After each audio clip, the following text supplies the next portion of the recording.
आगरा में आज का दौर मंदी का दौर है। सरकार की तमाम कोशिशों के बावजूद आगरा की अर्थव्यवस्था पटरी पर नहीं आ पा रही है। बाज़ार खुले हैं, दुकानें सजी हैं, पर ग्राहक नदारद हैं। ऐसा क्यों है, ये जानने के लिए भारतीय न्यूज़ 24 की टीम पहुंची आगरा के जूता उद्योग के पितामह कहलाने वाले पूरन डाबर के पास। पूरन डाबर ने साफ और सरल शब्दों में बताया कि आगरा की जनसंख्या का बहुत बड़ा भाग जूता उद्योग से जुड़ा हुआ है। जब तक जूता उद्योग दोबारा से पटरी पर नहीं आ जाता, तब तक आगरा की अर्थव्यवस्था को सुधारना मुश्किल होगा। अब ये देखना होगा कि केंद्र और राज्य की मौजूदा सरकार जूता उद्योग को पुनर्जीवित करने के लिए क्या क्या कदम उठाती है। भारतीय न्यूज़ 24 की विशेष रिपोर्ट। देख लीजिए। मैं हूं अमित शर्मा और आप देख रहे हैं भारतीय न्यूज़ 24।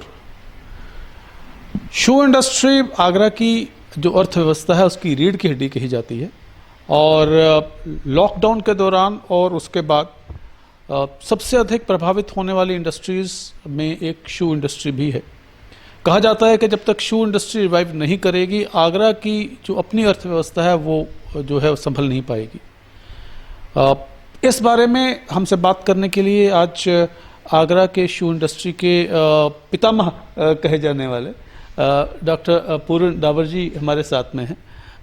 पूरन जी, आपका भारतीय न्यूज़ 24 में बहुत बहुत स्वागत। तो शुरुआत यहीं से करेंगे। कोरोना आया, लॉकडाउन हो गया और अब धीरे धीरे अनलॉक हो रहा है। सब जो उद्योग धंधे आहिस्ता आहिस्ता पटरी पे आ रहे हैं। क्या शू इंडस्ट्री जो आगरा की है वो उसी तरह से पटरी पे आ रही है? नहीं आ रही तो उसकी क्या वजह है? मैं Puran Dabar Agra footwear manufacturers exporters chamber का अध्यक्ष हूँ और साथ ही काउंसिल फॉर लेदर एक्सपोर्ट्स का नॉर्दर्न रीजन को चेयर करता हूँ।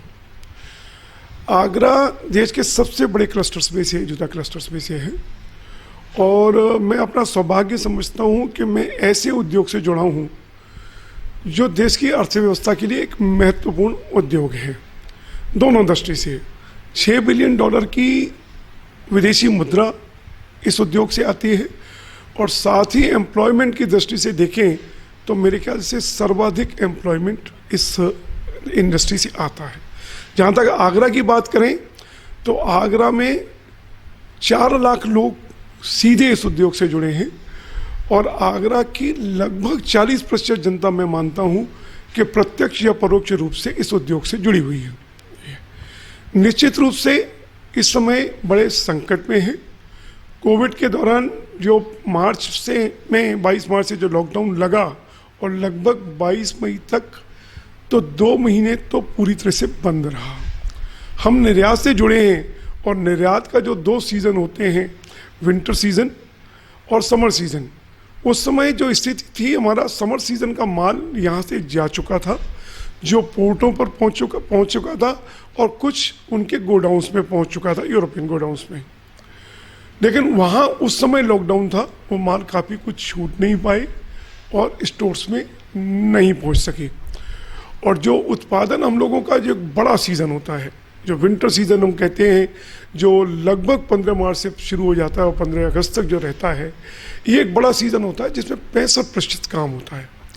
चूँकि हमने लगभग 35% तो हमने काम खो दिया, 2 से 2.5 महीने का हमने अपना पीरियड, जो प्रोडक्शन पीरियड था, वो खो दिया और ऑर्डर कैंसिल भी हुए। और चूँकि पिछले जो माल वहाँ जो पहुँचे हुए थे वो छूटे नहीं थे, तो फाइनेंशियल क्रंच भी काफ़ी रहा। तो स्थिति इस समय की जो है वो विंटर सीज़न का मुझे लगता है कि आगरा से जो प्रोडक्शन था वो 60% हो पाया। जो समर सीज़न का जो प्रोडक्शन इस समय जो हो रहा है, जो चल रहा है, वो बहुत बुरी तरह से प्रभावित हुआ है। मुझे लगता है कि वो जो पिछले साल के मुकाबले 40% से भी कम होने जा रहा है और आज फैक्ट्रियाँ हफ्ते में 3 दिन चल रही हैं और 3 दिन बंद हैं। तो बड़ी निश्चित रूप से कोविड की जो समस्या है, इससे आगरा की 40% से अधिक जनता जो इससे जूझ रही है, उनके सामने रोजी रोटी का संकट तो है ही। जहाँ तक सरकार के प्रयासों की बात करें तो सरकार लगातार प्रयास कर रही है और एमएसएमई में विशेष तौर से काफ़ी राहत देने के प्रयास किए गए हैं। लिक्विडिटी क्रंच को भी सुधारने का प्रयास किया है और साथ ही इंटरेस्ट रेट सबवेंशन जो सबसे बड़ी ज़रूरत है उस सबवेंशन पर भी काम हुए हैं। लेकिन ये निर्यात के लिए तो काम हुए हैं इंटरेस्ट सबवेंशन के। हम चाहते हैं कि manufacturing sector, entire manufacturing sector जो है वो ग्लोबल लाइंस पर हो। जो लाइबोर रेट है पूरा विश्व जो है वो काम करता है 0.75% से इवन -0.25%। जर्मनी में इंटरेस्ट रेट देखें तो मैन्युफैक्चरिंग सेक्टर के लिए -0.25 है। अगर आप मैन्युफैक्चरिंग सेक्टर में हैं और इंडस्ट्री उद्योग चला रहे हैं तो उसमें जितना इन्वेस्टमेंट है और आप बैंक से लेते हैं तो उसके ऊपर सब्सिडी और मिलती है। हम लोगों के यहाँ 8 से 10% या 11% तक मैन्युफैक्चरिंग सेक्टर पर जो इंटरेस्ट रेट आता है ये निश्चित रूप से स्केल अप करने में एक बहुत बड़ी बाधा है। तो इस पर सरकार काम लगातार कर रही है। इंटरेस्ट रेट गिर रहे हैं लेकिन एंटायर मैन्युफैक्चरिंग सेक्टर पर अगर हम मैन्युफैक्चरिंग सेक्टर बैंकिंग सेपरेट करते हैं तो निश्चित रूप से हमारा मैन्युफैक्चरिंग सेक्टर बढ़ेगा। और दूसरा मेरा एक सुझाव हमेशा रहता है कि इन्वेस्टमेंट अनाउंस, हम फॉरेन इन्वेस्टमेंट पर ओनली एफडीआई पर बैंक नहीं करना है। अपनी इंडस्ट्री के जो प्रॉफिट्स हों वो माइग्रेट ना होने पाएँ, रियल एस्टेट में न जाने पाएँ, वो इसी इंडस्ट्री में रहें। और ऐसे उद्योग जो विशेष तौर पर लेबर ओरिएंटेड है, जहाँ से रोज़गार की सबसे बड़ी संभावना रहती है, उन उद्योगों में हम लोगों को इन्वेस्टमेंट अलाउंस सरकार को इंट्रोड्यूस करना चाहिए। एक और बात है कि एंटरप्रेन्योर की सोशल सिक्योरिटी भी बहुत ज़रूरी है। लोग ये समझते हैं कि हम सरकार को टैक्स तो देते हैं लेकिन हमारा आगे भविष्य अगर हम स्केल अप कर रहे हैं, करते जा रहे हैं और धीरे धीरे कहीं अगर हम स्लिप हो जाते हैं, जब हम बैड टाइम्स में आ जाते हैं तो हमारी स्थिति क्या होगी। तो हमारे जितने भी इन्वेस्टमेंट उस समय किए हुए होते हैं, चाहे वो म्यूचुअल फंड्स में हो, चाहे वो इंश्योरेंस में हो, चाहे वो मेडिकल इंश्योरेंस में हो, और या तो सारे लैप्स हो जाते हैं या सिक्योरिटाइज हो जाते हैं। तो सरकार को चाहिए कि हमारा हम जो टैक्स देते हैं उसका 10% हमारी सोशल सिक्योरिटी में इन्वेस्ट करें। तो उससे लोगों में स्केल अप करने के लिए एक बूस्ट मिलेगा, टैक्स पे देने के प्रति भी बढ़ेगा रुझान और उनको लगेगा कि हम कहीं ना कहीं सिक्योर्ड हैं। आज जो मैं टैक्स दे रहा हूँ वो मैं आगे आने वाले टाइम में सिक्योर्ड हूँ। उसमें सरकार को कुछ अपनी जेब से नहीं लगाना है, मात्र जो हमारा टैक्स दिया हुआ है उसका 10% उसमें इन्वेस्ट करना है। आप टैक्स रेट को कम मत करिए, 30% से कॉर्पोरेट टैक्स को 25% लाए, 25% से 22% लाए, आप 30% रखिए लेकिन सिक्योर कर दीजिए। उससे सरकार का भी टैक्स बढ़ेगा, लोगों को टैक्स देने में भी एक अपने आप को सिक्योर समझेगा। तो एक दूसरा जो मेरा है कि उद्योगों को पर्यावरण के लिए कभी भी विलन ना माना जाए। उद्योग हमारी जीविका है तो पर्यावरण हम मानते हैं हमारा जीवन है और हम निश्चित रूप से पर्यावरण के प्रति सचेत हैं। और अगर जो उद्योग पर्यावरण के प्रति सचेत नहीं है वो आज नहीं है, कल नहीं है, नहीं रहेगा। लेकिन जब दूसरे के दोषों को उद्योगों पर मर दिया जाता है, चाहे वो व्हीकुलर पॉल्यूशन हो, चाहे वो टोटल मिसमैनेजमेंट हो, 10-10 विभाग हैं, एक तोड़ता है, एक बनाता है, एक तोड़ता है और हमेशा धूल उड़ती रहती है। एसपीएम लेवल जो एसपीएम 2.5 है और या PM 10 है, वो जब बढ़ जाता है, एक्वल लिमिट बढ़ जाती है तो सारा का सारा दोष उद्योगों पर जोड़ देते हैं। एक विभाग, हमारे यहाँ 10 विभाग हैं, एक डेवलपमेंट अथॉरिटी है, एक जल निगम है, एक नगर निगम है, एक जल संस्थान है, एक PWD है, एक CPWD है और एक NHAI है और कम्युनिकेशन डिपार्टमेंट है, इलेक्ट्रिकल डिपार्टमेंट है। एक तोड़ता है, एक बनाता है और पूरे टाइम सड़कों पर काम होता है। क्या एक सिंगल इंफ्रास्ट्रक्चर डिपार्टमेंट नहीं हो सकता? एक सिंगल इंफ्रास्ट्रक्चर डिपार्टमेंट हो जो इन चीज़ों को हैंडल करे तो प्रदूषण की समस्या समाप्त हो जाएगी। इंडस्ट्रियों को विलन, जिस देश में इंडस्ट्रियों को विलन के रूप में लिया जाता हो उस देश में औद्योगिक क्रांति की संभावना हम देख नहीं सकते। ये तो आपने ठीक कहा कि जिस देश में उद्योगों को विलन के रूप में देखा जाएगा, उस देश में औद्योगिकरण कभी संभव नहीं हो पाएगा। डावर साहब, एक बात बतलाइए, आप आगरा की धरती से जुड़े हैं और शू इंडस्ट्री से आपकी पहचान है, और चूँकि आप एक्सपोर्ट से भी जुड़े हैं तो विदेशों में भी आपका अच्छा अनुभव रहा। जो ये संकट आया है शू इंडस्ट्री पे, ग्लोबली आया है, सिर्फ इंडिया में नहीं है, जो बाहर की सरकारें हैं, विदेशों की सरकारें हैं, उन्होंने अपनी जो शू इंडस्ट्री को कैसे प्रोटेक्शन दिया है, क्या उन्होंने इंसेंटिव्स दिए हैं, और कुछ ऐसे इंसेंटिव्स जो वहाँ पे दिए गए हों, या कुछ ऐसे स्टेप्स जो फॉरेन गवर्नमेंट्स ने लिए हों और हमारी गवर्नमेंट ना लिए हों, उसके बारे में कुछ अगर विशेष बता पाएंगे तो। देखिए, मैं जहाँ तक समझता हूँ कि सरकार पे को मैं दोष नहीं देता हूँ। सरकार ने बहुत सारे कदम उठाए हैं और लगातार पिछले कई सालों से, चाहे टैक्सेशन रिफॉर्म्स हो, जीएसटी हो या फेसलेस इनकम टैक्स हो, वो लगातार कर रहे हैं। 3 लाख करोड़ की सीधी लिक्विडिटी डाली है, और विदेशी सरकारों की जो बात करें, उन्होंने भी लगभग ऐसे ही स्टेप्स दिए हैं। उन्होंने कुछ डायरेक्ट वेजेस पर दिए हैं।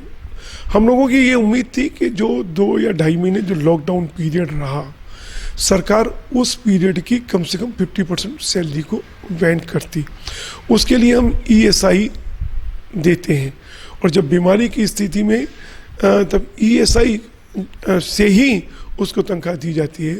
हम लोगों ने बहुत सारे रिप्रेजेंटेशन दिए थे कि ESI से उस 2 महीने की लॉकडाउन की सैलरी की व्यवस्था की जाए। वो सरकार नहीं कर पाई है। वो सीधे राहत देती, लोगों को लगता है कि सीधे राहत नहीं है, लोगों को लगता है कि सरकार को लगता है कि हम सीधे लिक्विडिटी दे रहे हैं। जो एस्टेब्लिश्ड उद्योग हैं, जिनकी क्रेडिबिलिटी है, उनको पहले से भी कोई बैंक उसकी कमी नहीं थी।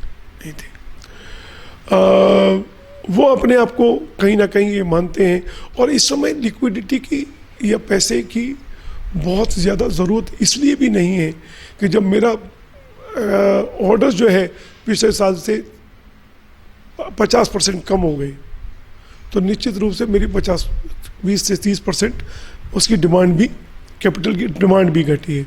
तो उतना फ़ायदा वो नहीं कर पा रही है जितना हम लोग सीधा, जो हम लोगों के ऊपर बर्डन उसका आया है, वो नहीं ले पाई है सरकार। वो फिर भी ओवरऑल मैं कुल मिलाकर के मानता हूँ कि सरकार ने भी अपने प्रयास किए, हम लोग भी लगे हैं, उद्योगों ने भी जहाँ तक संभव हुआ है अपने श्रमिकों को निराश नहीं होने दिया है। और आज भी हमारे प्रयास हैं कि कम से कम 4 दिन काम चला करके ये उद्योग के पहिए को चलते रहने दिया जाए, और पहिया चल रहा है। और आने वाले समय में पोटेंशियल हम लोग मानते हैं कि इस उद्योग में काफ़ी है। लेबर ओरिएंटेड इंडस्ट्री है, और ये अगला टर्न हमारा है। और चाइना से निश्चित रूप से हम एक बड़ी शिफ्ट, बड़ी छलांग, जैसे कहते हैं ना, एक बड़ी छलांग लगाने के लिए पीछे रनर अप उतना लेना पड़ता है। हम उस रनर अप को ले रहे हैं पीछे, और एक बड़ी छलांग निश्चित रूप से हम लगाएंगे। इस आशा के साथ में उद्योग आगे बढ़ रहा है। और आगरा की दृष्टि से देखें तो हम लोगों ने एक कैंपेन लिया है कि world footwear capital of footwear. तो एक देश की फुटवियर राजधानी, जूता राजधानी कैसे बने, इसके ऊपर इंडस्ट्री एसोसिएशन पर, काउंसिल पर लेदर एक्सपोर्ट पर से के माध्यम से हम लोग काम कर रहे हैं, और हम इसमें सफल होंगे। डावर साहब, कब तक आप समझते हैं कि जो आगरा की शू इंडस्ट्री है वो अपने पुराने स्तर पे आएगी, जो पुराने अच्छे दिन थे वो दोबारा से लौट आएंगे? देखिए, मुझे लगता है कि कम से कम 2 साल तो हमको उभरने में समय लगेगा, और उसके बाद में हम निश्चित रूप से एक बड़ी लंबी छलांग लगाएंगे। और जो आज हमारा 6 मिलियन आगरा से सीधे निर्यात जो है लगभग 3500 करोड़ का है, उसको 2 साल के बाद में हम लोग, मुझे लगता है कि हम 7,000 करोड़ तक ले जाने में भी सक्षम होंगे, लेकिन पिछले स्तर पर आने में भी हमको कम से कम 2 साल लगेंगे। 2 साल लग जाएंगे। डाबर साहब, आपने बात करी चाइना की। शू इंडस्ट्री में चाइना का एक अपना रोल है, वो वर्ल्ड लीडर्स में आता है। क्या लगता है आपको, कभी पछाड़ पाएंगे हम चाइना को शू इंडस्ट्री में? निश्चित रूप से 1980 में ये चाइना ने शुरुआत की थी और 1990-92 में रशिया के कोलैप्स के बाद में हम लोगों ने वेस्टर्न मार्केट पकड़ा और उस समय चाइना और भारत में बड़ा अंतर नहीं था, मात्र 10% चाइना आगे था हमसे 1992 तक, 10 से 12 साल की सफर में। और आने वाले उस समय में उसने एक बड़ी लंबी छलांग लगाई और वो इस तरह का है कि वो हम लोग सेकंड लार्जेस्ट प्रोड्यूसर होने के बावजूद भी वो हम लोग मात्र अपना ग्लोबल शेयर जो है 3% बना पाए और वो 68-69% तक अपने ग्लोबल शेयर को लेकर के गया। मुझे लगता है कि आगे आने वाले 20 साल हमारे हैं। किसी भी उद्योग को, एक जिसको कहते हैं ना हमारे आध्यात्म में भी तपस्या, 40 साल की तपस्या की, चाइना ने भी लंबी 40 साल की तपस्या की है 1980 से 2020 तक और वो इस स्तर पर पहुंचा है। अब 2020 से एक लंबी छलांग हम लोग लगाने वाले हैं और आगे आने वाले जो चाइना ने 40 साल में अचीव किया है और आज तकनीक का युग है, टेक्नोलॉजी के माध्यम से हम उस छलांग को अगले 20 साल में लाने वाले हैं और निश्चित रूप से चाइना को हम सरपास करने में सक्षम होंगे। डाबर जी, कहते हैं कि आशा और दृढ़ निश्चय ये 2 ऐसे हथियार हैं जिनके द्वारा कुछ भी संभव है, कुछ ही पाया जा सकता है। हम उम्मीद ही नहीं करते, हमें पूरा यकीन है कि कल भारतवर्ष का है, आगरा का है, खासतौर से शू इंडस्ट्री में। आपने अपना बहुमूल्य समय भारतीय न्यूज़ 24 को दिया, आपका बहुत बहुत धन्यवाद और उम्मीद रखते हैं कि आपसे ऐसी मुलाकातों का सिलसिला चलता रहेगा। अपने वीडियो जर्नलिस्ट राघव जी के साथ अमित शर्मा, भारतीय न्यूज़ 24।